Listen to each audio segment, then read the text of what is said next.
All right, everybody. Welcome back to the Purple Podcast. This is your host, Austin. Hope you're living well tonight. Hope you're enjoying your spooky season. It's good to be back. It's good to be here in the booth. Welcome back, guys. Welcome to the team as well. Mike, Griff, how we doing tonight, fellas? Hey, you want to start, Pops? You got Absolutely, your neck guys. full. I was getting ready to take a sip. I thought you were jumping in there. Guys, life is wonderful. I am in Sarasota, Florida, doing our podcast. Appreciate you guys accommodating me tonight. Running a little bit later than what we normally do on a Thursday night, but this is going to be a fun one, guys. Looking forward to this. It's past your bedtime, isn't it? Oh, this cat, I've already had my pudding and it's time for me to go to bed. But I thought I'd have a little cocktail and do this with you guys. Hey, little nightcap. I'll tell you what, guys. I'm surprising myself with how much I miss you goofballs. I'm ready to jump on in. It's been a sec, hasn't it? It doesn't seem it has. What happened? You having a rough week, G? Well, maybe I just I miss you old codgers. We're having a good old time. It's the night to do it. We got this is definitely the latest we've ever recorded, right, Oz? I would say so. I think that is. Well, that's probably due to your all's bedtime. So you all got to get to bed. It couldn't be me, could it? Hey. Yeah, that retired man. I think it's going to be me, guys. Sorry. Sleepyhead Mike, right? Well, Sleepyhead Mike. Dry Bones Mike. All kinds of names for you, bud. Well, this was your pick, Who picked this movie? I was going to say Austin picked this. Kick it off, Austin. We're doing John Carpenter's Halloween from 1978. Guys, we've been to 1978 before. We did Superman, which is from the same year. It's also the same year that Deer Hunter comes out. Very big one. Two of our guys, John Voight and Christopher Walken, get Oscars in this year. I thought that was kind of funny. I don't know why, but those two actors, like there's some kind of similarity between the two. Maybe it's just age range, but it was kind of funny to see in research that they both won Oscars that year. But we're doing Halloween. We'll get off of that kind of tangent. We're doing Halloween, and this is my favorite Halloween time movie, my favorite spooky season movie. Oh, yeah, and I don't think it's particularly close. It is just a really fun one. Michael Myers is my slasher. You know, all these slasher films have, an abundant amount of series and, sequels to them, of course, to a varying degree of, quality. But this one, even as the quality tails off from this one, it never reaches the height of Halloween, the original, which is one of the highest or most profitable independent films of all time. But I just absolutely love this one. I love Mike Myers. I love the sound effects, the music that is synonymous with Mike Myers. It's just like Jaws. I wrote that down within the first minute of the movie. Just like Jaws, you're hearing the theme song, and it just sets you up for a good old adventure with Mike Myers in the town of Haddonfield, Illinois. Very Austin, nice. Gotta be honest with you guys. You all know this. This is not my bag, baby. I do not care for the horror movies of, the Halloweens, the Friday the 13th. I don't like it. So guys, this is the first time that I've watched this movie. So, sitting down watching this, I'm like bracing myself, and I'm going to, I always tell you all the truth. Guys, I watched this at like 9 o'clock when it was just, it's bright as could be down here in Florida. I'm like, coffee movie for you, huh? Coffee movie. Hey, guys, to be honest with you, I was drinking coffee watching it. It's funny. But it's, guys, this personally, for those of you that are afraid of movies like this one did not do it for me. Like some other horror movies that I've tried in the past. This one did not scare the pants off of me. I think Austin's right on the score of this. That music that they play when Mike Myers is going to be either you're going to see him or he's going to be around. Man, that's special. I really do like that. So Austin, you bring up a good point. Yeah, the music is also made by John Carpenter, which is pretty cool. The guy who directed and wrote the movie. That's interesting. Didn't know that. Not very, musically gifted either, from what he said personally. I believe he's like, he only played a couple things, but came up with this, I guess theatrical just beauty. This thing lives on. It is. Timeless. Yeah. Well, I mean, everybody knows that. Everyone. I think kind of playing on what you were talking about, Dad, because we had a conversation earlier this week where I'm kind of in the same boat. I have not traditionally been a huge fan of scary movies. The genre pretty well freaks me out most of the time. We were talking about being watchers like this, you're peeking your fingers and all of that stuff just to even stand it. That's normally what I'm doing. I was pretty surprised as well by how, there are some freaky elements to this movie, but it's not one that's making you, kind of move at every little noise you hear at night. It's not freaking you out that bad, to be honest. And I think it's just the age a bit, but it was funny talking to you, Dad, because the thing I asked him, Austin, was, man, you've probably avoided this movie for 40-something years thinking it was going to scare the hell out of you, and then you watch it and it's not scary at all, right? And he was like, yeah, exactly. Because I'm in the same boat. I never had the pants to watch it, but then when I do watch it, it's like, oh, God, I was kind of dumb, so. Guys, the other part of this is, and I'm coming clean here, is as I'm watching it, I went, oh my God, I know I'm watching the wrong version. I know I am. And I kept seeing Jamie Lee, and Jamie Lee looked like a kid. I mean, I went back and I looked. I think Jamie Lee, I think she's 19 years old in this movie. It's her first theatrical debut, it is her theatrical debut. She had been in TV shows, I believe. She's actually the daughter. I don't know what her mother's name is, but her Janet Leigh and Tony Curtis. So Janet Leigh was in Psycho. Yeah, so that's why they ended up casting Jamie Lee for this, because of just the name of that, putting her in it. And she kicks ass and has everyone in the movie. She's the one that has had the best career, in my opinion. Maybe some of the older characters that I didn't maybe know what. Now Austin, Donald Pleasant in the movie. I think he plays and if I miss it. Loomis would be the other guy that I would guess. He could act too. He's got some chops on him. He delivers some pretty good stuff. That fella, Donald was. I think he goes by Samuel in the movie. Samuel was Dr. Loomis. There you go, Dr. Loomis. He was in a James Bond movie, and he was in The Great Escape with Steve McQueen. And he was also another good one, guys. And we've got to get this on our list, is Escape from New York with Snake Plissken. Well, wasn't John Carpenter affiliated with that movie? Did he direct that one too? Yes. Oh, that's cool. Yes. That's got Kurt Russell, and doesn't it? Let me throw this out there. You Only Live Twice. James Bond. He was the villain. Hey man, oh that's funny. Was he was the Dr. Evil ripoff? He was Dr. The ripoff, yeah. Well, yeah. I thought y'all would like that. I think you're right though, Austin, about Jamie Lee kind of being the star in this movie, Laurie. And I mean, the thing was, if we're being honest, how bad was Annie in the movie? They were just so bad, man. I was getting on with Loomis, but it works. It's like there's a charm to it. It's like those goofy, hokey. It's the slasher series and genre. Dude, if you don't know the genre, that's what this is. I just asked my dad. I said, "Man, were people in the 70s that sarcastic?"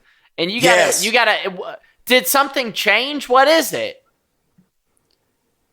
Griffin, the world's changed, buddy. We can't clammed up, man. You cannot. As we called it writing on one another. We would write each other out to the point you would go home and you're like, God, am I really that ugly? The guys would pick on you that damn hard. And nowadays we're so soft that if you say, hey, Fletcher, you're a bald-headed scab, oh, you're talking about my head and I can't help it, and it's like, shut up. That's just, we were just that way, I'm guys. We were tonight. Hey, Dean, Austin, Dean you've now. got a beautiful head, young man. Damn right. And guys, I'll say this. You know, I met with some friends that I hadn't seen in 40 years, and it was a topic of conversation of how hard we were on each other. You know, I mean, man, we were brutal, man. Very, very sarcastic, brutal. You know, just picked on one another. So, Griffin, to answer your question, I lived it. Yes, we were that sarcastic. Yeah. Okay. I want to circle back to something that you kind of mentioned, you know, saying this movie is not very scary. I don't think it is either. And I think that's also part of the reason why I took to it and had seen it, because I'm not the biggest fan of super fucking scary movies. You know, sir. I like them for the right time, but I know going into it, my anxiety is going to be through the roof. And it's just going to feel really good when it's over. That's basically what it's going to be. It's going to be this end release that's like, you know, it's, I mean, something that like a Midsummer or a Hereditary, you know, both of those. We'll have to do those somewhere down the line, the next spooky season or something, and see how Mike takes to those, because they're great movies in their own right. But this one, just for the Halloween time, the feel, the theme, we talked about mood during Coraline. This movie has its own mood and feel and vibe. This suburban town in Halloween, and this psycho on the loose, the slasher story, this pure evil that is Michael Myers tormenting the town. I think it's just awesome. I love it. I think if there was, because I may be a little bit more generous than you were being, Dad. Like, I do think that there's something odd about, I guess there's just this guy with this mask, you know, stalking this girl. I mean, it was very odd, and there were obviously some unsettling parts, you know, throughout. I think what was getting me is like, there is that, like, you know, how realistic is it? I don't know. Maybe things were different back in the day with, like, you know, I don't think it's that controversial to say how realistic is it. And like some of the Loomis comments of like, you're dealing with the devil incarnate or whatever the hell he was saying. It's a little hammy, but like, you know, but that's the genre. Yeah. I mean, Griffin, all the slasher movies were like that. Hey, you know what? Let's go hide in this barn. Child's Play, Freddy, you know, Freddy Krueger, you know, Friday the 13th, you know, the Freddy, you know, man, like, I already said Freddy, but Jason, you know, all those guys, like it and what Halloween does for a lot of these too is sets up some of the tropes. There's a lot of people that will point to Halloween being the movie. There were a couple slashers before it that had come out, but Halloween is the movie that kind of pioneered slasher films and set up a lot of things. The Last Standing Girl, Jamie Lee Curtis at the end, the kids, adults not being in the picture, really, the kids, you know, hooking up. Those are the ones that always get killed, you know, having sex or doing drugs. That's a thing that is commonplace between all these genres or all these kind of slasher movies. It's something that is a part of them, you know. Would you say that, like, because that's interesting you mentioned that, like, I don't know, like, this is maybe a weird tie, but like, how closely related would you say the horror genre and like just like basically like pornos are, you know, like softcore pornos, you know, doesn't it feel like they're kind of close? If you've seen the movie X, look at my dad. If you've seen the movie X, which came out recently in the past 3 to 4 years, that Kid Cudi is in, that movie it's also with Jenna Ortega, who is Wednesday. She's kind of blown up too. But they go to this farm, and it spawned a sequel too. They go to this farm to shoot a porno, and it is a slasher movie. So like, I don't think that's a bad thing to say. I'm not saying it to like that umpteenth degree, Dad, but there is a very overt, you know, sexuality to these movies, like Austin's saying. It is there is. I mean, it's horned up. It's kind of like horny. I think it's now. These Griffin, kids are babysitting just to hook up, for a place to shag, baby. Hey, shagadelic. I mean, this is reality. This is what was going on back then, man. You had some firsthand experience? Speaking of that, guys, you watching this one on a date? Are you going to watch this one with your host? Oh, yeah, for sure. That's a good one, Ross. You know what? This one, now that I know, I'd watch this. I'd take a date to this because it would be kind of fun. There I know what you're thinking. Yeah, probably. But guys, yes, I'm gonna take a date to this one. To answer your question, Griffin, what are you doing? I'm sure you're talking. You're so everything you see, you're horned up. No, I'm sorry, the show's horned up. Hey, man, I would definitely take a date to this one. I think it's fun. I think a horror movie, honestly, I think it's kind of perfect for a date, because, you kind of can both just get into it. The mood's kind of heightened up. And I think that's the tie-in, Austin, with the maybe uber sexualized portrayal of things in these movies and this violence, the terror. I think it's all just, adrenaline's high for both of those things. Bring it together and you get like a fun-fueled, exciting little ride. It's kind of like is Mike Nitro. just mad he's not getting ass? Is that what this is? Well, I think he already answered it for us. I think he already told us. Mike Myers, Mike. Oh, I was gonna say. Hey, man, yeah. I think Mike Myers could have had a few chances though, right? Like seemed like he was right there, man. Let me say this, guys. All right. This he could have done Revenge of the Nerds when he had that ghost mask on. He's a fool for that one. That one is messed up, man. Mike Myers is how old, Austin, in 1963? I think he's like 6. 6, okay? Kid. So my question, and again, guys, please just bear with me here. There's 3 to 4 things that I have to say that I shook my head and I wanted to call you guys. So he's in this asylum. He's in this crazy farm, Gracie house. Sure. He breaks out and all of a sudden he's how old in 1963? 6, right? Okay. He breaks out and he instantly, what's he do? He steals the car. He jumps in and drives the car. How's that asshole know how to drive a car? I mean, you heard it in the film. They said maybe someone taught him to drive. Yeah, they say that. They say that in it. The other thing, Austin, and again, let me just get these out, and you all can go along with it. The stupid asshole. He's driving around town in a station wagon. I don't know if those are government tags on the side, but he's driving around with a government tags on the side, and guess what he's got on his face? He's got on a hockey mask as he's driving around, and no one sees him. What is on there? It's a William Shatner mask, actually. So this, going back to a low-budget movie, this movie's made for $300,000 in 1978. Oh, my God. Which is equivalent to like $1 million today. So that's incredibly low budget. Makes $70 million on $300,000 in 1978. The promotion of this was crazy. Every kid that I know wanted to see this. $300,000. How did you get out of watching it back in the day, Dad? Were you just like, I don't mess with that stuff? What'd you do? Griffin, I gave.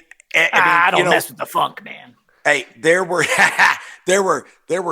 all the kids wanted to go see this. And they were like, oh, come along. I'm like, I gave every excuse. Oh, I got a ball game tomorrow. I got to get my. Were you scared to death? Oh, hell yeah. I hated these kind of things. Oh my God. This is the one you take your girl on a date. This is the one I would have looked like a superstar and would have laughed right through it. I mean, again, the guy's driving around government car with this William Shatner mask. Is that what you're calling it? Yeah, they like and no one sees him, Austin.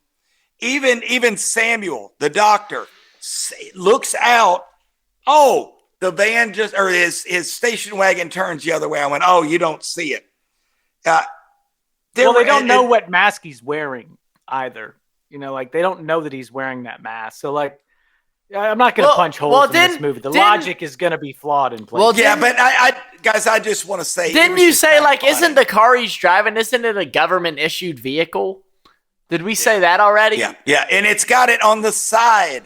And the other thing is, it's 1978 though. They don't have cameras. They're not like, it's just people's eyes, but, you know. But like, Austin, Jamie Lee Curtis's character is yelling, "Help! Help!" Well, people probably and everyone, Griffin, everybody in the 70s would have been out like, let's get this cat. We'd have chased him down, but no one comes out of their house after this guy. He just kind of walks around the whole Halloween neighborhood. too. Yeah. Which picks up right after it. Does it? Okay. Yeah, but Austin, I will say this. It was entertaining.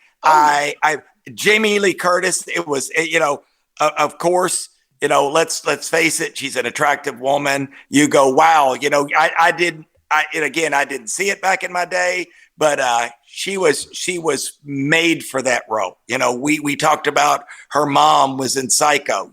She was made for this role. Well, and then people cite her as, I'm sure you guys heard like the original Scream Queen and all that stuff. Kind of like you said, Austin kind of invented that. But I don't know if she invented that trope or if Halloween did. The Last Girl Standing, I think they did. Austin, who was the other one? Was it Linda Blair from? She was from Amityville. Was it Amityville Horror? I'm not sure. Oh, but she was like the Scream Queen as well. Yeah. Yeah. So I'll say if we're on the topic of poking holes, the biggest ones that I had really, my biggest complaints were when Laurie kills the bastard, seemingly twice, her just reactions were so like, oh, I guess I got him now. Okay, let's move on. Yeah, what's rule number 2 of Zombieland? Oh, what is rule number 2? Shoot him in the head? Double tap. Double tap. Yeah, I was going to say, wasn't it a double tap?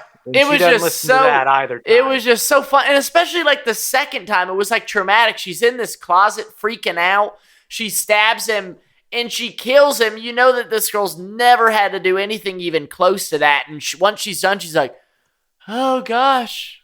Okay. She just leaves the knife right next to him twice. Yeah, and it's like, what are you doing? Then Mike, make any sense Mike has a free shot at her, and just gets her arm. It's not like she moved out of the way. She didn't know he was coming. He just missed her. So yeah, it's silly. There's a lot of holes to be poked. I did like when Loomis shot him off the balcony, and it was like, whoa. Man, he came up firing, didn't he? He really was did. Ready, pure evil. Man, he was that. Loomis, that's a hole that I could punch. Loomis has I know he's his therapist. I know he's talked to him. But to this point, Mike Myers has only killed one person. And he's got all these hunches about what he's going to go back and do. And he's going to kill you. I've had 8 years to reach out to him and 7 to keep him in here. It's like. I love that line's great. I mean, it was kind of cool. In terms of acting goes, there's some bad acting in this movie. There's some good acting in this movie too. I think Loomis is pretty solid. Griffin, you already called out, our girl Annie and Linda. I actually kind of like Annie though. I do. I think it's a guilty pleasure. She has a charm. It's just the dialogue was so crazy to me. It's like, oh, that freak. What did she call him? She was calling Bob or whatever the hell. I don't know what it was. She was calling him something, and I was like, God, it was so dumb to me. But maybe again, that's why I was asking my dad if that's how it was back in the day. That's probably I'm gonna say that was probably cool at the time, Griff. Probably cool. It was probably cool. It is Annie. I get the two mixed up. Is Annie the one that was walking around with her T-shirt on? Yeah. Annie gets the most. Okay. Annie gets the most clock. And she's gonna get in her car and she's gonna drive somewhere with a T-shirt on and draws. I thought. I mean, I'm like, oh my God. What was she talking about the whole time with her guy? Yeah. She's going to pick him up for a D down. Yeah, I definitely think she was down for it. There's no doubt about that. She was going to find something other than candy in that pumpkin, if you know what I'm talking about, guys. Hey, I'll say maybe something that surprised me when When you were hearing about this movie back in the day, imagining Michael Myers, did you ever think that he was a 21-year-old kid? Because that's what he was. You know what I mean? It's like, isn't that kind of weird? It's like he's supposed to be 21. Yeah, that's a little bit weird, isn't it? Yep, I agree. I thought about it too. I kind of just, don't even consider it. Did you think about that, Dad? Did you put that piece together? Griffin, again, I did, and I still don't care for horror movies. I didn't put much thought into it at all. But it is interesting that he was only 21 years old. I thought another funny one is, how in the hell does he get, was it Judith? And he takes the headstone and puts it in the bed. Do you know how much those things weigh? I'm like, come on, man. He's just evil incarnate. Yeah, he's the badass, man. I will say, he's the devil. I do think the devil. I love that stuff. Yeah, I think some of the creepiest moments are when he walks to the bedroom with Linda and she's trying to talk to him and he just doesn't respond to her. I thought that was that was pretty creepy, right? And then when Laurie's actually in the house and starts seeing all the dead bodies pop up, that was kind of freaky for real, I think. So, I want to give it some credit, Griffin, at the movies, I bet that was something else, Again, you got to remember in 78, they had... I bet in 78 this was scary. This probably was scary in 78, yeah, right? It would have been. There was something guys, you all remember Jaws. You remember when that head dropped out? That just horrified us. So they said that the sound, the music was made because it wasn't scary enough, which goes to show how important sound is in horror movies specifically. Oh, wow. Because to get that effect, to get that jump, you see some asshole doing this stuff on screen with just movement sounds. It might not be as scary, but you get that loud boom with it and some bass, your heart fucking jumps and you jump. That gets you to jump. The sound is 90% of it, if not more.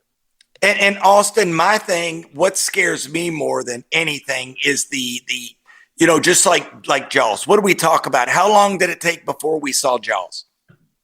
Wasn't it 30 minutes 30 into the or 40 movie? minutes, right? Yeah. I mean, dun, dun, dun, dun, dun, dun, dun, dun, dun, dun, dun. That you go, where is he? Where is he? And the thing with this is I saw Mike Myers. I mean, I would see him. I'm like, oh, there he is. All right.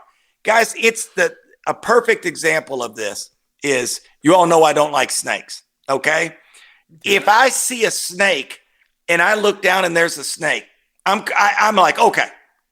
But if I walk over and I don't see it, oh, man, that's a bad day. That's a real bad day for this cat. So it's the same kind of thing in the movies is, if I don't see it, but I hear it and it's like, I'm looking around where is it? And then, boom, it pops out. That scares me to death. This, again, as Austin said, this genre, with the slasher films, they're always kind of silly like Dad, that. Where how many slasher films have you actually seen, though? How are you making this claim right now? Griffin, I'm just saying people make stupid decisions in slasher movies. Did I get him, Us? You know where I'm getting this from, Griffin? You know where I'm getting it from? What? There's a school. There's a movie called Summer School. And it's got, what's his name in it? And there's two guys that they like slasher films, and that's what they talk about. So I'm basing that Oh, my God. Is that with Kevin Costner? No way. No. It's with Mark Hammond, Harmon. Mark Harmon. What's the movie with Kevin Costner that I'm talking about? Oh no, this is the one I was thinking of. But I thought that was. Yeah, it's not. It's Mark Harmon. Oh, that's too. I think one of the the scariest thing about Mike Myers is, for one thing, a lack of. He can't die. Well, obviously. Yeah. Well, yeah, that's part of this here. But it's a lack of understanding any kind of motivation that he has for the killings. It's just pure evil. It's the unstoppable force element of it. He can't fucking die. He's out there lurking. He can't die. He's not running, but he's just gonna be there, man. You can't. That's super freaky. How that's all he does is he walks. He just stands and walks and lurks. The amount of shots that have him are just some kind of like foreground, and you just see his face in the back. He's just hanging out. Let's get into favorite scenes here. Some of my favorite scenes are just right at the beginning when we meet the girls. And there's this whole back and forth of times that Mike Myers is going by and lurking, standing behind the bush, standing in her backyard, and he disappears. He's outside the school building. There's a great element. You mentioned he's driving that car when the kids, and another one of my favorite scenes, the Don't Fear the Reaper. You know, they weren't fearing. That was cool. Yeah. When they had the Blue Oyster Cult come on, that was cool, man. Exactly. They weren't fearing the reefer at all there. Driving in their 78 Monte Carlo. And they ride up to her cop dad. It's just kids. If you see who's in the back there at the stop sign, it's Mike Myers just in the back of the car. Yeah. He's right there. I don't know if you recognize it or saw it. You see him driving, and Dr. Loomis rolls up too and starts talking to him. And Mike Myers drives the car by. It doesn't mention it. It doesn't show him, but you know that's him in that vehicle. And I think that's one of the really cool elements. And maybe the coolest part of this is just all the times that he's back there lurking. I had a joke. He's like Marty McFly's dad. He's like George McFly. He's a peeping Tom. You know? He's looking through the window. But that's a peeping Tom. And then Mike, just about as smooth as George McFly falling out of the tree and getting hit by the car. You know, Mike drops the flower pot while he's outside. He gets busted with his dick in his hand. Oh, my. You guys got a favorite scene? Oh, my favorite scene, I think mine would have been actually the very first scene of the movie. The extended shot. And I read, of course, that sounds like John Carpenter spent quite a bit of money for a more sophisticated rig to be able to capture that shot. I don't know if that's called a dolly where it moves, but you know what I'm talking about. Like that first. Well, they get that point of view, which was kind of pioneered in this too. Yeah, it follows her eyes. You hear him breathing. You hear his footsteps. And I was wondering. I was like, what's going on here? And of course, I'm thinking this is a fully grown adult. That's what I'm thinking. And, you know, I got a bit tense watching this couple in the house and they're peering right through. It was just really weird. Next thing you know, they walk behind the house, inside. It's really creepy. It's very weird. And again, it's a pretty sophisticated shot, kind of similarly to what you see in Goodfellas, Dad. You know, the kitchen scene? Yes, yes, sir. They're just very following good, Griff. behind, but they weren't even following behind. This was a perspective shot. But I just thought that was really cool, and I was like, I bet that was not easy to achieve back in the day. And then I read and found out that it wasn't, which was cool. But, you know, maybe you can make fun of when you see that little hand come up with the knife. You know what I'm talking about? Before he stabs was that his sister or something? Or who was that? It was Judith Myers, Well, what version did you watch this? Because this is something crazy. I don't know if I've ever watched this movie like on not cable TV, basically. There's tits right then and there. Oh, yeah. I noticed the same thing. I watched it on a terrible free version, but it gave me, you know, all the nudity as well. There's only a couple scenes with it, but, you know, I'm not complaining. But there were ads every 8 damn fucking minutes. I struggled through it. I just bought it on YouTube, bro. $5. Buy it on YouTube. I should have just got it on Amazon. Buy it on YouTube and move on, man. Like, I watched the whole thing, but I noticed the same thing. But that would have been my favorite shot, guys, is that very beginning scene. I just thought it was so cool. And we know why.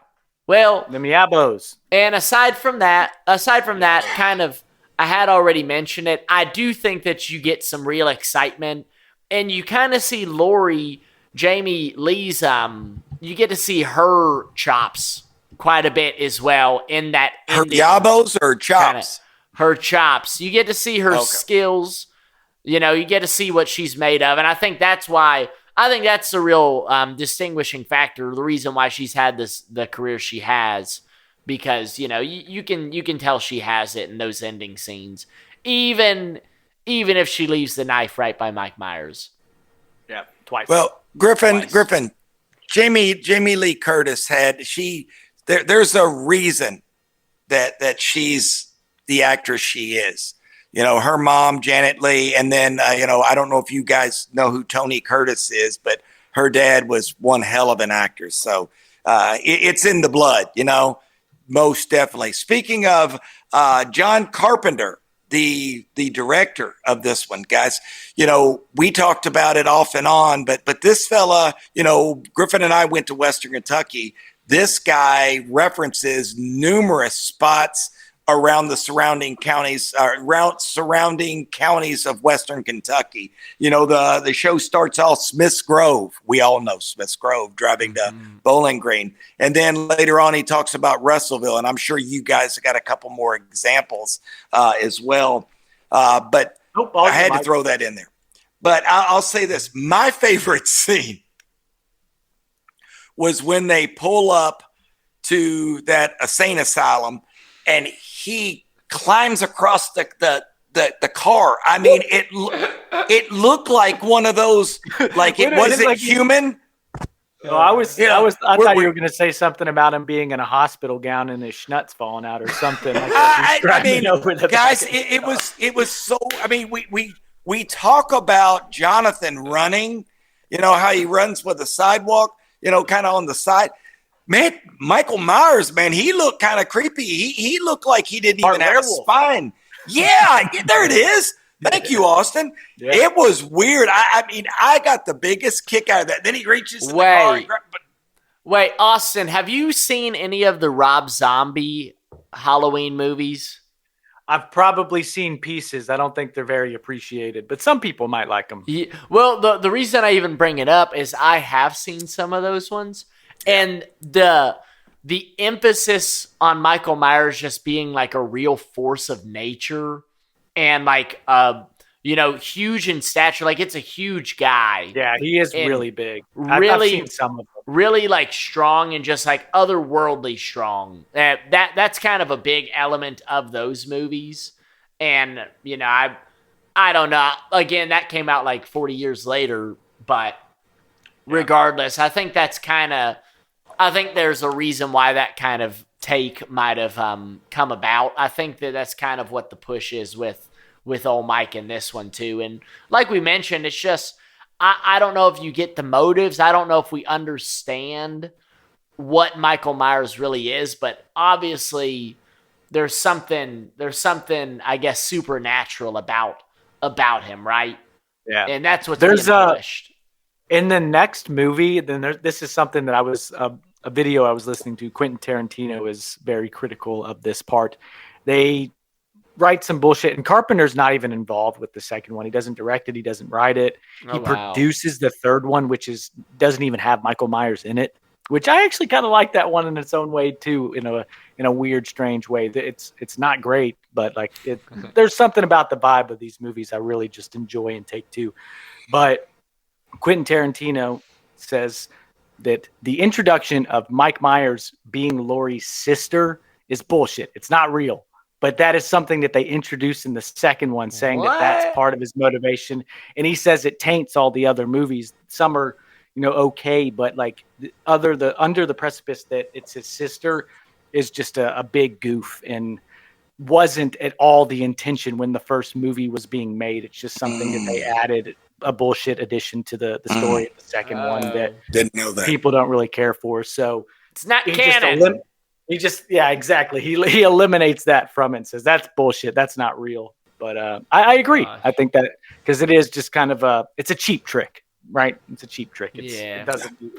It's talk silly. about him being pure evil and talk about a cheap trick. Talk about a cheap trick. This movie's supposed to be shot in Illinois, right? Where was it shot, Austin? California, that has palm trees. What was the trick that they use to try and make you think that you were in a Midwest town? I know they did fake leaves, and they had to pick them up at times and like put them back down. I know they did that. I'm not exactly sure what the other things are. If you have something specific in mind, but that's the one that I kind of remember. Yeah, well, I think that's what it was. I found that really funny that they literally. That, like you said, they're working with a shoestring budget, and the way that they made it work is they improvised. They had a bag of leaves. The trees are green. where did these leaves come from? No one can tell you. But the leaves are strewn about the ground, and you believe it. Your eyes immediately say, "Oh, I guess it's fall." Whatever. But like you said, there are scenes where you can see palm trees.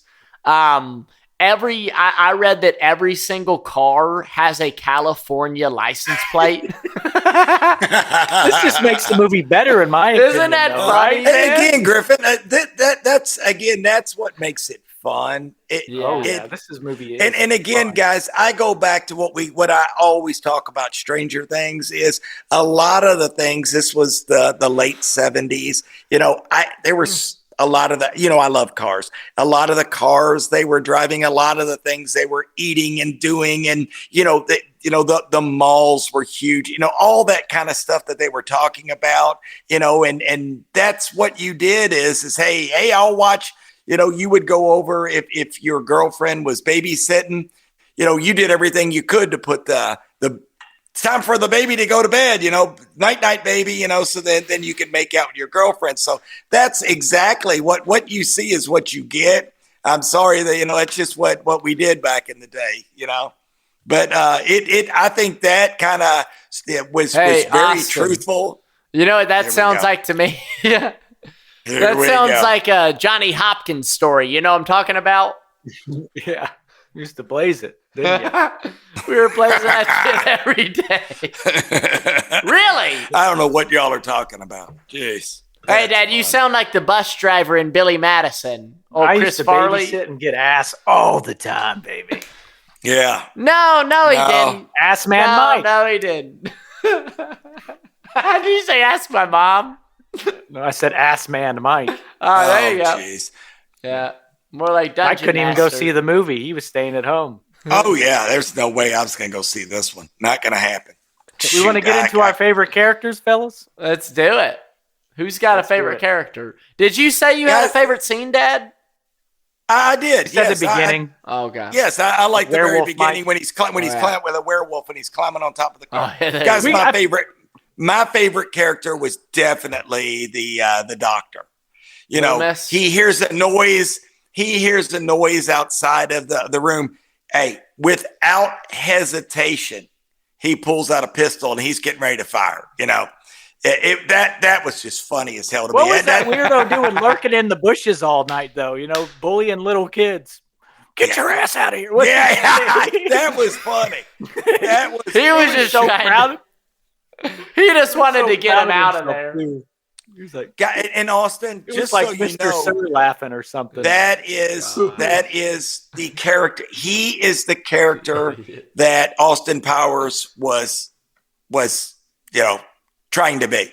So just so you know, think about when you get a chance, you've got to go back and you've got to watch the Doctor play. He's talking about Dr. Evil.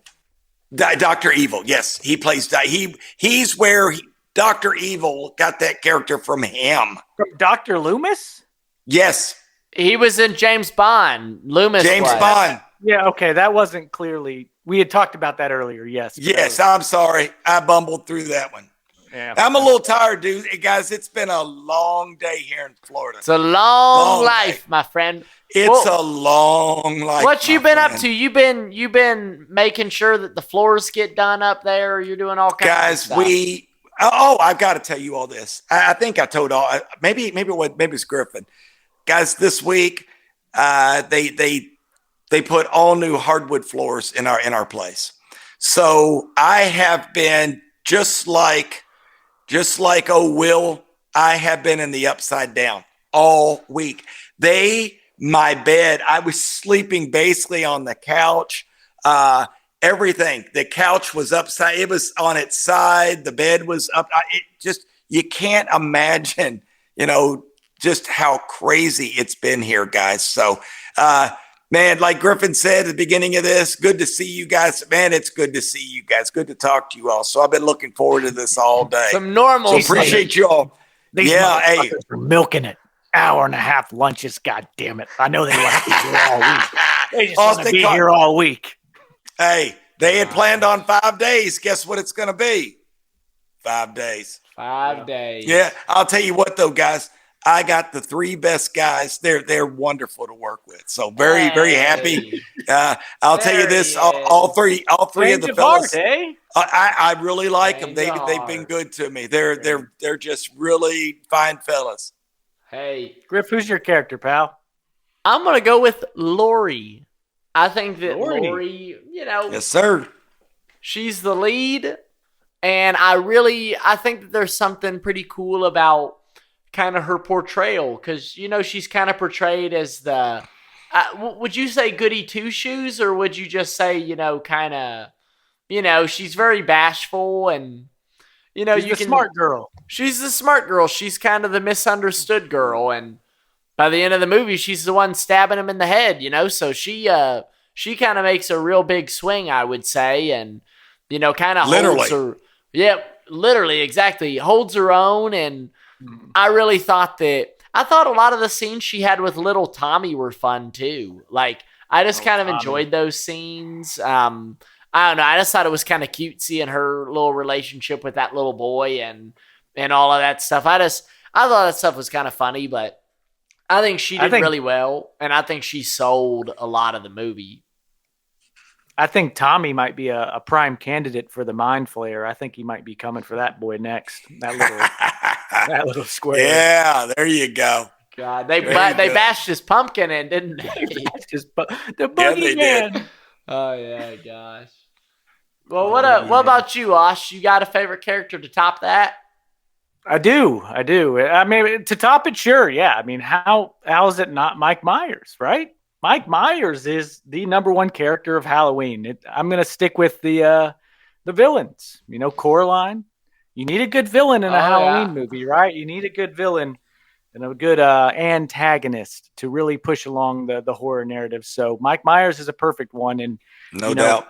That name is so synonymous with Halloween, and it lives in pop culture. The fact that our boy Austin Powers' name is Mike Myers, I always thought that was kind of funny as well. That is funny. But there was like a whole game that me and my friends used to play called Mike Myers on Call of Duty. We'd get in private matches, and one person would be chasing everyone, and you could only play with knives. I know that probably doesn't mean much to you, Mike, or you, Griffin, because you didn't really play Call of Duty. But someone out there, someone listening, understands that reference. They get it. It was basically like hide and go seek, but you're playing it on Call of Duty. It was called Mike Myers. So it was a whole lot of fun. Mike Myers is the guy. Do you guys have a favorite kill scene of Mike Myers in this whole thing? I think that's maybe the only thing we haven't really gotten too far into is all the killing he does. I like when he kills Bob. I think it's funny when he kills Bob. That's fine. What did he do? Did he stick him with like a cooking knife and the motherfucker stays in the wall? Did you guys pinned his ass up like he was on a bulletin board? Like, sign up for the school play. God, yeah, Bob's body. I thought that was so funny. I was like, that's really, funny, boys? But yeah, Bob, he got him. He did tilts get his old. head at him. He like turns sideways and looks at him all funny. Yeah, sorry, Bob. Speaking of old Bobby, like, I think I got him as my sad sack in this one. Motherfucker got pinned to the wall. That's such an embarrassing death. He got pinned to the wall. Yeah, they find him the next day pinned to the wall. You're right. That's a good one. I guess he busted his nut, but jeez. Well, poor Bob, man. Doesn't matter at the end of the day, does it? Mike was there. Mike had something to say about that. Took his glasses too. Oh God, yeah, he did take his glasses. Yeah, I think he'd be a fine sad sack. I think Loomis could be a sad sack too. Loomis. That's kind of what I think. I thought that scene was funny when they're at the graveyard and the graveyard guy's telling him all this story, this other story of a kid killing someone, and he's like, "Okay, where's the grave at, man?" He's like, "Shut the fuck up. Where's the grave at?" Yeah, you're right.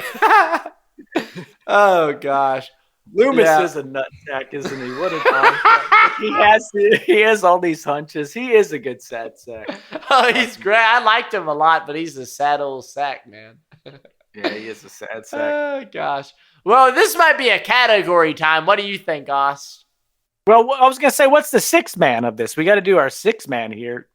It was a tough one. Is there really a sixth man? Is Linda? Would Linda be a main character? She on the starting five? So I don't know, man. Like, Linda. Linda's the sixth man. But do you like Linda that much?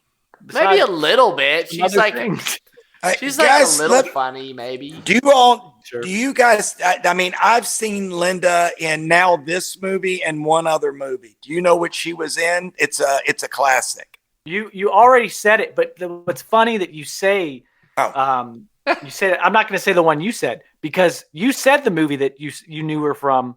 And then I was watching another Halloween movie and it's like, hold up a second.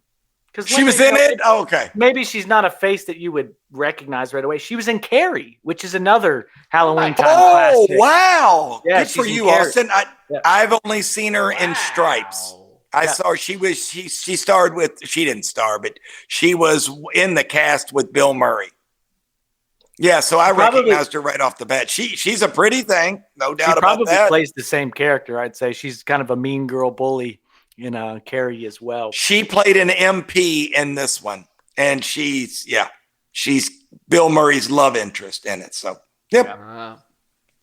There you go. Very good. Yeah, I mean, I honestly, to answer your question, Austin, guys, I don't know, six man. I don't know if you can even come up with a six man. I mean, I like Annie, but she gets too much clock. I'd say Annie's on the starting five for sure. Yeah. Do you want to pick one of the little kids? I don't know. Do you want to pick the graveyard digger? I don't know. There's not a lot of good options for six man, in my opinion. It's not a great six man movie. No, I don't think so. Maybe Judith Myers. Yeah, I was going to say maybe Judith. I was kind of looking at the cast here, scrolling down. Maybe it's Judith. I don't know. Maybe it's Judith. Maybe, yeah. All right, let's do themes and things. How about that? Let's keep it moving. Oh, wait. Last thing I want to ask you guys. I do want to ask you guys. Are you guys aware that the actor who portrayed Mike Myers, two different guys? Were you guys aware of that? Griffin, I'm looking at the cast, and there's two different guys. There's a Nick Castle, and there's a. They unmask him, and there's an unmasked person who plays him, and then there's just the shape of Mike Myers. The shape, who might be maybe Nick he's Castle. The sad sack. Maybe Nick Castle's the sad sack. He didn't even get his face on screen. He just walking around. I mean, what I was gonna ask you guys. What does that mean? I think what that means is Nick Castle was too ugly for it. Sad sack, man. No, you know what it was? Right? Guys, he probably looked too mature for the role to be 21 years old. Oh. That's what I'm guessing, because I'm looking at him here. Benefit of the doubt. And Griffin, this cat looks like Mick Fleetwood to me. Yeah. Nick Castle looks like Mick Fleetwood. You might be right about that. But Griffin, I'm usually right about most things. Then if that's the case, then why was our one guy not him the whole time, the younger guy? Could he just not pull it off? Nick Castle's probably a big cat, is what I'm thinking, and they wanted a big dude. That's what I'm suspecting. So when he's walking around, I'm just guessing. Yeah, I don't know. Yeah, we may have to. He's 5'10". He's not that big of a dude. Oh, I thought he was a bigger dude than that. Yeah. Probably. Right. Okay, well, probably just some effective camera work, Well, we can hop into those themes now, Oz. What do we think? I think so. Let's start with Mike. How about that? Let's see what I mean, of course, this is a horror. This is a slasher. This is, again, it's a 1970s movie that this kind of really kicked off the horror movies, like Austin said, the slasher. Again, we're talking about where this is not scary to us. Telling you what, like we've mentioned, it scared the hell out of us back in the day. So this was the beginning of it. I don't know. I mean, really, do we call it a love story? There isn't any love story. There's just a bunch of horny teenagers trying to get it on. I mean, I completely understand. I was a teenager at one time. Yep. Help me out here, Griff. Yeah, I was about to say, we're watching him drive into the ocean right now, Austin. He's full steam ahead. Hey, I mean, I think we got slasher. We'll bring out our favorite, Austin. We got horniness, teenage hormones. People are going at it. We got suspense. We got kind of the whole stalker thing going on. We got Truth. How about what? I'm just messing with you, man. Oh, I was like, oh my God. I'm just wetting your whistle. Hey, man, like you said, Austin, this is the originator in a lot of ways. It is. Yes, it is. You know, the real like paradigm that now gets followed. So I think that that's something pretty remarkable, pretty cool. And I think you have to mention the score as well, as you already have, Austin. I think that, yes, horror that's movie, a good point, Griffin. music, score can really and take it's by something. the director. I mean, that is just, I mean, that's unheard of. The director. Kind of. I mean, I've never heard of that, Austin. How about something a theme, we need to look into. How about a theme of rags to riches? Like you said, Austin, shot on a $300,000 budget, made $70 million. I mean, one of my themes is independent film. That's it. It's a big win for independent film. My number one is the score and the sound effects. I think it's just phenomenal. Yes, the one song that you hear, I think there's one that's made up by like maybe John Carpenter's band. Like I think he was in a band too, or something. There was something that one of the songs is awesome. Involved with one of the people in it. That's great. But then also, Blue Oyster Cult, as you mentioned, that's just an awesome use of that song. Love that. I really liked Dr. Loomis's yellow BMW. I love those old BMWs. I don't know if, Mike, you recognized or saw that. Yes, sir. Really give me more into the model and everything. I'm not that much of a car guy, but I really like those old kind of style BMWs with the smaller kind of front grille. Yeah, it's very nice. Kind of keep in a way, but doesn't quite look the same anymore as those old retro looking ones. The tracking shots, just how this movie's shot is great. The POVs, the foreground shots with Mike Myers in the back's awesome. Hooking up, high school hookups, horny, it's all there. Cigarettes, I'm sure there's some cigarettes smoked in this one. There was other stuff smoked too. Something funny, apparently in the scene where Annie and Laurie are by the bushes, you can see a big puff of smoke at one point from off the screen, and apparently that was because John Carpenter was smoking and he was just too close to where the actual camera was. And you can see it. I didn't catch it either. I read about it, but I was like, that is so funny, man. It just cracked me up. Suburban slasher, last girl standing, William Shatner. I've heard of Boogeyman, pure evil. Austin, I've heard enough of this shit. Let's get down to the meat and potatoes. Is this movie better? Is this movie better with Nick Cage or is it not? That's what I want to know. That's all I care about. Who goes first? Dad, what you got? Griffin, you always start us off, and then it just goes to hell from there. So do it. All right. Just do it. Is the movie better with Nick Cage in it? Hell yes, it's better with Nick Cage in it. Come on. I'm going to say... Who does Nick Cage play? Nick Cage plays Mike Myers. Go Myers. Nick Cage. Hell yes. Nick Cage is Mike Myers. And when he gets that glory shot, when they pull the mask up, it's Nick Cage making one of the craziest fucking faces you've ever seen. Yeah! It's Nick Cage looking just berserk, man. Now that's good television. That's good television. That's how you make it, man. Nick Cage as Mike Myers. He's Castor Troy plays Halloween. I mean, guys, I might have this. I might have just come up with the best answer there could possibly be. Austin, kill it, son. I have some things written down here. I do have Loomis. I think he would be a funny Loomis in older age. That'd be funny. I also have. He's Bob, but instead of getting killed by Mike Myers, he beats Mike Myers up. I think that would be a funny kind of twist. But I think what I just talked myself into here is that instead of William Shatner mask, it's a Nick Cage mask that he's walking around with.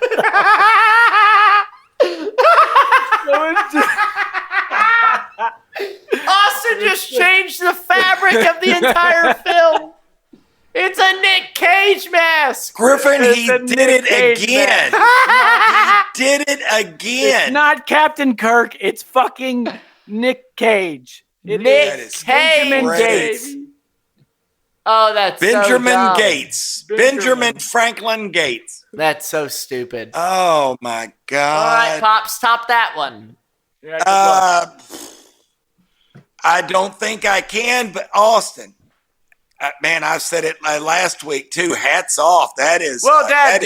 Do you believe in the pitch? Is this movie better with Nick Cage? Griffin, absolutely. You put Nick Cage in this movie, and oh man, I mean, I'm there. I don't care how scary it is, just to see his crazy ass running around if he's Mike Myers, or as Austin said, what would be really funny, Mike Myers is running around with a Nick Cage mask.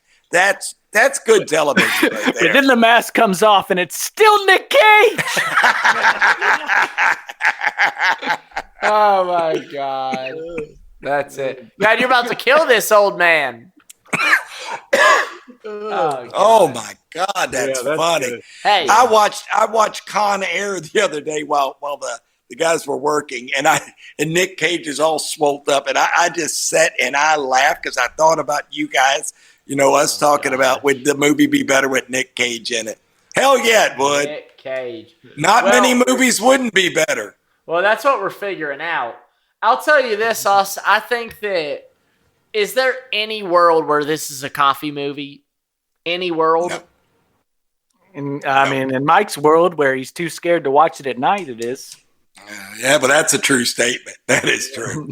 No, there's no guys, and I will say back in my day, we would sneak in beers at movies. You know, when we go see Monty Python or we'd go see a Rocky Horror Picture Show, we'd sneak beers in. This would have been if I would have gone, we would have snuck in beers for this. Yeah, absolutely. You're pissing 30 minutes in, you know? Yeah, probably. It probably been a good time to get up when it got scary. Oh, I got to go to the bathroom. Yeah. So that's what I would have done during this movie. What would you guys have done? Austin, I see you with the wine. What are we drinking tonight, young man? I'm drinking a Côte du Rhône, so I got a Grenache and Syrah mix here. Those are the grapes of the region.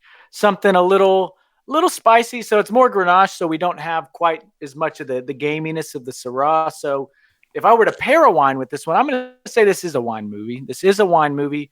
I think you could go with something like maybe a Shiraz, from Australia, baby. Get something nice and peppery, gamey, something a little manly, a little unruly, a little untamed, a little spooky, right? The thing you have to realize, Dad, is this man recently just passed with flying colors his W set 2. And what does that mean, Austin? That means I know my stuff, man. I know my juice, I guess. Means he knows his stuff. Maybe when you do this segment, people need to start listening. This guy knows what the hell he's talking about. What I need to do is I need to actually start pairing wines with movies, like a specific wine. That would be really, that'd be interesting. I think that would be funny because wines themselves, in between them, there's a lot of difference in between the wines. Just saying coffee and wine doesn't quite cut it, does it? We got to dig a little deeper, go under the surface. I like how we've been introducing new types of beans as well. Give me a nice dark Colombian, something a nice light roast, whatever it may be. Boy, I could use some of those here, guys. Doing over there? I might be in the same world. That'd be pretty nice. I like mine rich. Golly, I'm running out of coffee here, guys. I'm telling you, man, everything's in shambles. I finally got it straightened out. I'd love a good coffee for tomorrow morning. That'd be wonderful. You better figure that out. And also, hell yeah. Well, Austin, congratulations, young man. Well deserved. I don't think Griffin said it, but that was the highest score out of the grouping that you were in. Is that a fact? That's a fact. That's a fact. I don't want to get too love it. Proud of you, young man. Well, thank you. I'm trying my best, but for this movie as well, I'd say don't fear the reefer, guys. The Reaper or the Reefer? You heard me. I heard you. Hey, well, I'll say this. I've had a lot of fun watching these movies. around Halloween time, fall. It really is a great time of year. Austin, you just had a birthday. One of my great buddies, Matt, his birthday is today, the day we're filming. So happy birthday, Matt. Yeah, happy birthday, Matt. Absolutely. I really have a lot of buddies who have birthdays around this time of year, and it's a good one. My birthday's coming up soon, so this is good. And I did enjoy watching the movie, Austin. I think maybe it is a little hokey. It's almost 50 years old, and it's fun, man. And it was super well done. And this is one movie you can watch with your buddies. You can watch with someone on a date. You could have a great time with it. So no doubt about it. With that in mind, Dad, what's the movie we're watching next week? What we getting into, baby? What's he gonna do? It's a surprise. What's he doing? Guys, I don't like the slasher, the super horror movies. I thought one would be fun, and you all can probably crack jokes about this one, but I've watched it with the kids a million times, and I love it. Christina Ricci she is fabulous. If you haven't seen her in Yellow Jackets, you're missing out on a wonderful actress. This is, I'm not going to say where she got her start, but she was a young lady in this one, and it's called Casper from 1995. I hope you guys are into this one. Bill Pullman's in this one. You excited, us? Mike picked Hocus Pocus and Casper, the friendly ghost. Casper, the friendly ghost. Austin, I think for the last movie in the month, I'm going to hit us with I'm at least going to bring some fire. One of us. You don't have anything. This is the last one. Is this the last one? What are you talking about? This is the last Halloween movie. We're out. You're kidding. We're out, man. After this one. It starts coming out every Sunday after this. Oh, God. What Casper the Friendly Ghost. That's what we get. The Friendly It'll be fun. Ghost. Guys, and you I all love know that movie. It's great. This is a classic. The kids and I've watched this so many times. If you get a chance, for those of you out there listening, and you get a chance, please watch this one. It's really cute. It's one you can watch with your kids and be extremely comfortable, to watch. And there's some really funny scenes. I think the fella from Raymond, I love Raymond. What's his name? Brad, what is he? He plays Fatso in it, and I was going to say Ray Romano. It's not Ray Romano. It is Ray Romano's show. Everybody Loves Raymond, I think is what it's called. Yes, but it's Brad, the big fella. He's big tall. Brad Garrett. Brad Garrett is in it, and he plays Fatso. He's really, really funny. So I think you'll enjoy it. And again, I already said Bill Pullman, but he does a fantastic job. I think Kathy Moriarty's in it, and it's a pretty nice cast. Yeah, we'll be going from Casper straight into Welcome to Derry, so that'll be fun. A nice little warm up round for you, Mike. I'll tell you what, guys. For those of you out there, if you haven't watch our Stranger Things, we are killing it with Stranger Things, and that show. I'm more excited, and I love movies. I probably watch 1 to 2 movies a day, but when it comes down to that Stranger Things. Man, Austin, you have picked a phenomenal series to watch. I love it, man. He loves it. I love it, man. Wait, how far are you into season 3 so far? I just watched, I'm season 3. I'm on chapter 2. I'm on chapter 3. I might do a late night chapter 2. If I started get home in a little bit today, guys, it is so good. And I'm telling you, oh, Billy boy. Oh, Billy Boggs. Oh, Billy boy. He turns into old Will, I think. Got him. Wait. Yeah, it's great, guys. But, awesome. Why don't you get us on out of here, man? Wrap us up. I think so. I think we get on out. But, man, like I said, in finality here, I love Halloween. I love this movie. If you guys get a chance and want to just, consume some more Halloween content, see what else Mike Myers has out there, check on the next ones as well. Just throw them on sometime. I love having them on, and it's fun. You got Jamie Lee Curtis still. The rest of them kind of fall off a bit in ways, as much as you could poke holes in this one, there's more you can poke in the next. But they're still fun. It's still Mike Myers. It's still the sound. It's just a little, they start trying to ramp it up and include more violence. And sometimes that doesn't always work. Right. But they're good. They're fun. And it's my favorite slasher series. So I'm really glad we got to do the original one, started off with that. And maybe we'll come back around in another year and touch on the second one or something like that. Maybe we'll do that. But I don't know. We already talked about getting maybe Midsummer or Hereditary in here. I would love to see how Mike handles that shit, or something like Sinister, something really fucking scary. Well, you're gonna have it with it, Mike. So maybe you'll be up to the challenge after a 9-part series of Scary Sundays. Sunday Scaries, taking it to the real next level here coming up. But not looking guys, forward to that. It was a fun one. I'll let you say your goodbyes, and we'll get on out of the booth. We're rocking. I'm suited up for it. You know what it is? Purple Podcast, baby. We're rocking 100% of the way all the time. Also, we probably need to get some actual Purple Podcast t-shirts. We have Purple Media Co. still, which still exists. Could sure use a hat there, Austin. We need some Purple Podcast going on, but we're doing everything we can to keep this fun and to keep this loose and to keep this rocking, guys. So keep rocking with us. That's what it is. Appreciate you boys very much. I'm glad we got to do it. Guys, I said it early, appreciate you all working with me on the timing, with all this going on with me being in the Upside Down. It's been one hell of a week. And again, thanks for working around my schedule. Guys, if for those of you out there that are still listening, if you get a chance and if you haven't, please check out these guys' reels. These two fellas are putting the time in these reels. They are funny. I show them to everybody that'll watch them, and everyone that watches them sit and just laughs and like, how do they do that? How do they come up with these ideas? And there's a lot going on in those two kids, those guys' brains, because they come up with some of the funniest. They can make just about anything funny out of these clips. So really appreciate what you guys are doing. Keep it up, fellas. That's right. We'll keep rocking to the moon, baby. It doesn't stop there either. So we'll keep on going. If you're rocking with us, thank you.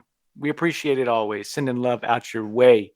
This is Sad Sack Sunday today. We didn't even kind of talk about that. It feels very, there's our guy, Firework Mike. Whoa! There it is. There it was. But it is late on a Thursday tonight, so it doesn't quite feel like Sad Sack Sunday, but when you are listening to it, maybe it is Sunday, maybe it's not. But regardless, once again, and as always, keep doing your best. Keep living well. We'll be talking to you soon.